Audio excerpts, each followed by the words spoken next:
guys, welcome back to my channel. It's me, Isla again, and today we have a video that literally nobody requested, but I wanted to do it. I know I'm not a commentary channel, but this was very important to me and I really just wanted to talk about it. So that's why I'm making this video. I've been ranting about it on my social medias and to my mom, but I know they're tired of listening to me and hearing me talk.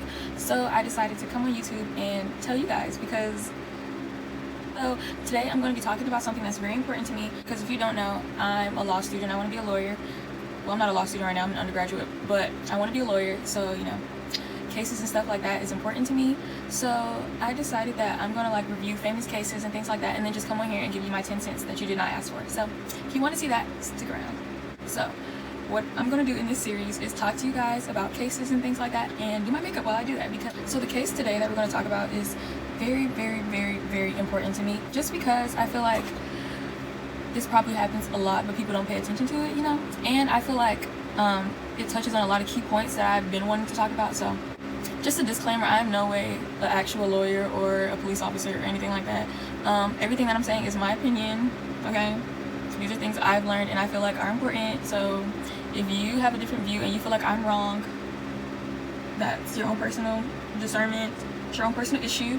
I didn't actually click onto my video, but if you want to stay and hear what I have to say, let's get right into the video. I'm sure you guys guessed it by the title, but today I'm going to be talking about the new Netflix series, limited series, When They See Us. So if you guys have been living underneath a rock and did not know about this series, it's produced by Ava. I don't want to butcher her last name, so I'm not going to say it, but you guys know what I'm talking about. It was produced by her. It was absolutely amazing in my opinion. A lot of people said that they couldn't get through the beginning without crying, and I got through the beginning. I make it a mission to not cry in movies. Like, I never cry in movies, but guys, I almost did not cry through the entire thing, and then I got to like the last 3 minutes of the last episode and I was over there like, oh my God. I had to call my mom and stuff. I was like, Mom, this is too much, blah blah. Watching this show, it took me forever to get through it because I watched like the first 30 minutes and I was just pissed off. But it was amazing in my opinion. It was so hard to get through because I have 2 younger brothers and I just can't imagine what I would do in a situation like that. Like, guys, the way the minorities handled it in this situation was amazing to me. Like, the fact that they literally cooperated with the police and stuff, because I would have been in there throwing stuff. I just, it wouldn't have worked. So, but the key things I wanted to touch on in this video, I wrote them down. I really want to talk about the way white feminism was portrayed in this TV series and the way the boys were treated. I also want to prove to you and just talk about why this was purely based on racism. Like, this was purely just, they literally woke up that day and they were like, you know what we're gonna do today, guys? We're gonna be racist. Anyways, the first thing I wanted to talk about is something I like to call white feminism or toxic feminism. They're both the same thing. And you're probably like, Isla, why are you saying feminism is toxic, or why are you calling it white feminism? Well, I'll explain. Basically, the system of feminism was built literally just to help white women. Like, it was literally just to help white women. Back in the old times, you know, when women were fighting for the right, well, white women were fighting for the right to work outside the home, and then they merged forces with black women just because they knew that black women would be the driving force of the movement. Because if you don't know about us black women, you know, us magical creatures, when we are behind something, we push with all our might, we fight for it. And I always say that change wouldn't have happened without black women. Like, the reason why I call feminism, or the system of feminism, white feminism, is because they literally reached out to black women because, well, I should say her name, it's Susan B. Anthony, right? Anyways, she, the woman who started the whole movement back in the old days, she reached out to black women solely because she knew that black women would help her get to where she wanted to get to. You know what I'm saying?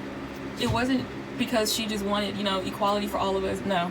I'm sorry to bust your bubbles, guys. It was not because of that. It was literally because she knew that black women would push the movement as hard as all get out. I'm trying not to curse on this channel because when I start getting passionate, they just, you know. Feminism has never been to help minorities. It has never been to help minorities. And let me tell you why. When, I really think her name is Susan B. Anthony, but I'm filming on my phone and I don't want to Google it right now, but I'm really pretty sure that's the one. When black men were granted the right to vote before white women were, she was mad. She was like, how dare you give a black slave, essentially, the right to vote before you give me the right to vote. And that's why I call it white feminism and toxic feminism, because if you're a feminist and you're trying to fight for equality of people, you would be satisfied with the equality of all people, no matter when they get it, no matter how they get it, you would be satisfied. You know what I'm saying? Like, for example, if you're a true feminist, or because I don't call myself a feminist, I'm gonna explain what I call myself later. if you're a true feminist, you would be happy when black people get rights, you know, or you'd be happy when LGBTQ people get rights, you know, because you want equality for all people. Okay, right. So this ties into the Central Park 5, because I know y'all are probably like, well, what are you talking about? This ties into the Central Park 5 case, and you know, when they see us all that, because the woman, Linda, the white woman with the white blonde hair, you know what I'm talking about, her, that woman, the police officer lady, her, she pushed this case, and you could hear the rhetoric she used.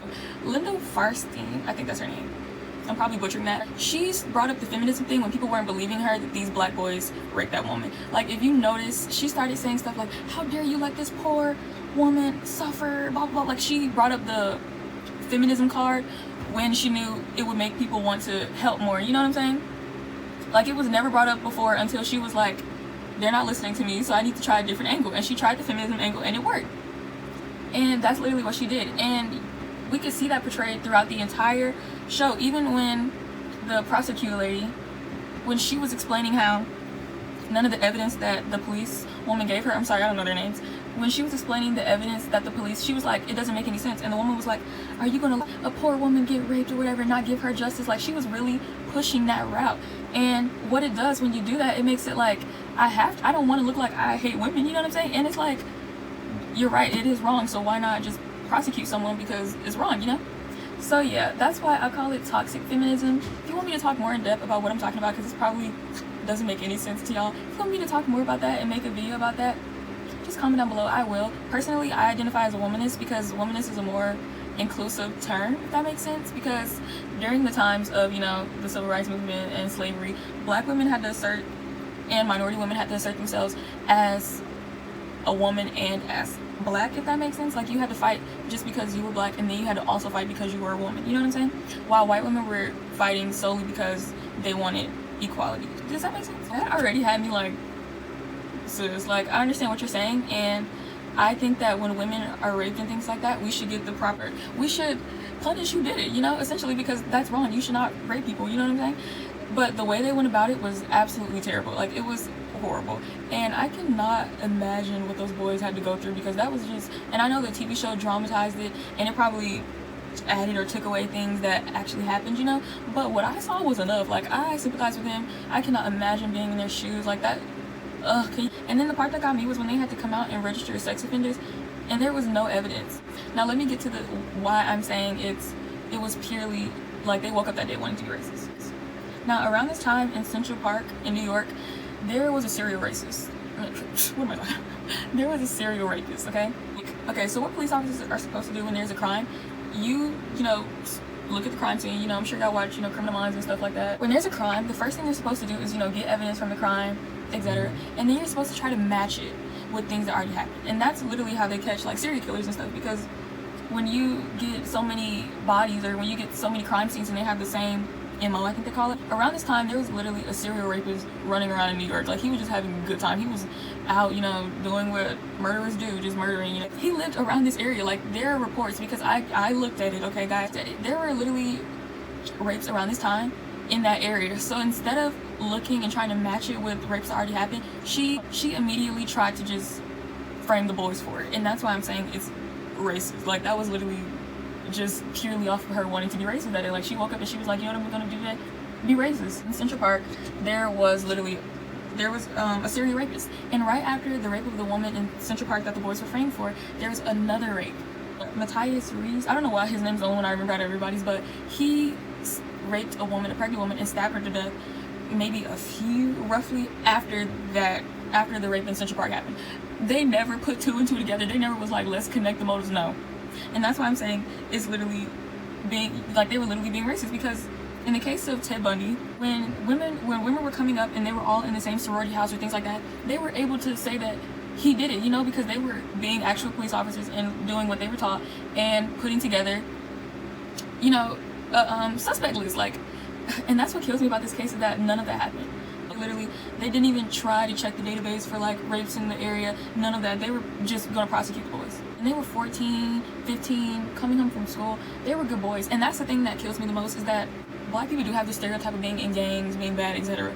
But they didn't even choose black people like that. You know what I'm saying? I'm not saying that all black people are gang members. No. They didn't even try to convict people that fit that MO. Like, they ruined innocent boys' lives. The fact that in the court case, like, I don't know if their lawyers were that bad in real life, but the lawyers were terrible until like the middle of the case. I was so hurt for them because I'm like, you can't even pretend to act like you know what you're doing because the lawyers you have are completely trash. Oh, and something else I wanted to say is that the prosecutor lady should be receiving just as much heat as the woman who, as the police officer woman, because she could have been like, no, I'm not going to prosecute these boys. She was just as racist as the other woman because she could have sat there and been like, this doesn't make any sense. Like, I don't want this case anymore. She could have turned away at any moment, at any point, and she never did. She never did. She sat there and she wrote that case at the end, knowing that none of that evidence matched up. Knowing that what she talked about made absolutely no sense. Like, I'm getting jumbled up because I'm so infuriated. Everything about that case was racist. One of the lawyer people, when they were in the room before the case, they were telling them that normally in regular cases, like you spin a wheel or something, I don't know what they actually do, but you randomly pick a judge.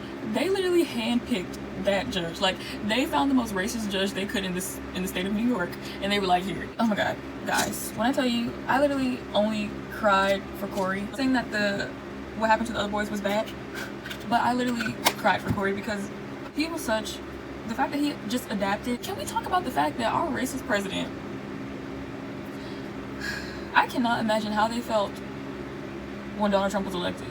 Like, the man that literally paid money to call for the death penalty in a newspaper article for your children. Like, how racist do you have to be where you spend at least $85,000 of your own money to get a newspaper article to call for the death of some kids? Like, how racist do you have to be? Like, are you bored? And I know to him that's probably not a lot of money, but like, are you bored at home? Like, what are you doing? Like, that was just so ridiculous to me that he really sat there and spent all that money just to put out a newspaper article. Like, shut up. Also, I think this should honestly be a wake-up call for black people that we need to start getting more involved, and we need to start learning more about like law and the system of law, and like what should you do if you're ever in a situation like that, because I feel like we don't talk about it enough in our communities. And that's why what happened because the boys didn't even know that they didn't have to talk to police officers if they didn't want to. Like, you have the right to ask for a lawyer, and I feel like we need to start teaching, you know, our people that, and not just black people, minorities in general. We need to learn the proper route to go when something like that happens. Oh, so yeah. So the scene that made me cry at the end was when Corey's mom called him and she was like, you guys aren't guilty, Lo. Like, when she was crying on the phone telling him that they found out who actually did it, I just, my heart just hurt so much for them, because I was just like, can you imagine being in prison, in adult prison, for that long? And mind you, we don't know what happened to them in there. Like, anything could actually happen to them in there. The other thing that broke my heart was the fact that like Corey got to the point to where he didn't even want to go to like his hearings for parole anymore, because he was like, they're not going to give it to me, so like, what's the point? And I just, oh my god, guys, my heart was just breaking. Like, all in all, the show was great. I loved it. I was so happy it shed a light on what happened to them. And the thing that I was mad about is like, it shouldn't have taken this many years for Linda Farstein. The fact that it took that long for her to lose her publishing deal, like, why? Like, it literally took our generation to get her publishing thing revoked. Like, that made absolutely no sense to me. I was just like, it just makes you think how many more things people like look up to and think, you know, think of great people that did racist things like this in their past. And I think we should take from the show, like, we should look into what other cases of things that happen like this that we don't even know about, because I feel like it's important. I'm gonna finish my makeup and then come back. Okay, so this is the final look. I hope you guys enjoyed this video. If you want more videos with me just running my big mouth, because that's what I love to do, make sure you hit the thumbs up button, make sure you subscribe. Also, we'll be back to our regular vlogs, you know, next week, because I'll be going out of town. I plan on making that video explaining the differences between white feminism and womanism, so stay tuned for that. And yeah, I hope you guys enjoyed this video. I love you guys.